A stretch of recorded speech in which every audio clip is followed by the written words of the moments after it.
900 മുതലൊക്കെ wedding സീസണൊക്കെ ആയി കഴിഞ്ഞിട്ടുണ്ടെങ്കിൽ പെട്ടെന്ന് ഈ ബീഡ്സും കാര്യങ്ങളൊക്കെ തീർന്നു പോകുമ്പോൾ എനിക്ക് പെട്ടെന്ന് പോയി വാങ്ങാൻ പറ്റാത്ത അത്രയും ദൂരത്താണ് ഇതിരിക്കുന്നത്. അപ്പോൾ അതുകൊണ്ട് തന്നെ 2 മാസം മുന്നേ ഇതൊക്കെ ഒന്ന് വാങ്ങി വെക്കാമെന്ന് വിചാരിച്ചു. കയറി ചെന്നപ്പോൾ തന്നെ കണ്ടത് ഈ ബാഗാണ് കേട്ടോ. എനിക്കത് ഭയങ്കര ഇഷ്ടമായി. പിന്നെ ബാഗിന് കുറച്ച് വലിപ്പം കൂടിയോണ്ടും എനിക്ക് ഹൈറ്റ് കുറവായതുകൊണ്ട് ഞാനത് വാങ്ങിയില്ല, അവിടെ തന്നെ വെച്ചു.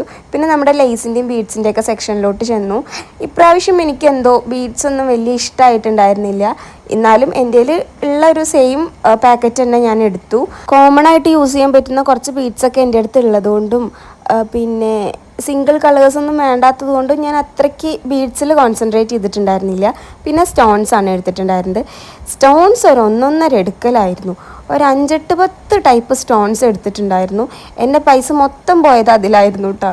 ട്രെൻഡിങ്ങിൽ പോകുന്ന ഐറ്റംസ് കിട്ടുന്നതുകൊണ്ടും നല്ല കളക്ഷൻ ഉള്ളതുകൊണ്ടും നല്ല ക്വാളിറ്റി സാധനങ്ങൾ തരക്കേടില്ലാത്ത റേറ്റിന് കിട്ടുന്നതുകൊണ്ടൊക്കെയാണ് കേട്ടോ ഞാൻ പേജിലോട്ട് വരുന്നത്.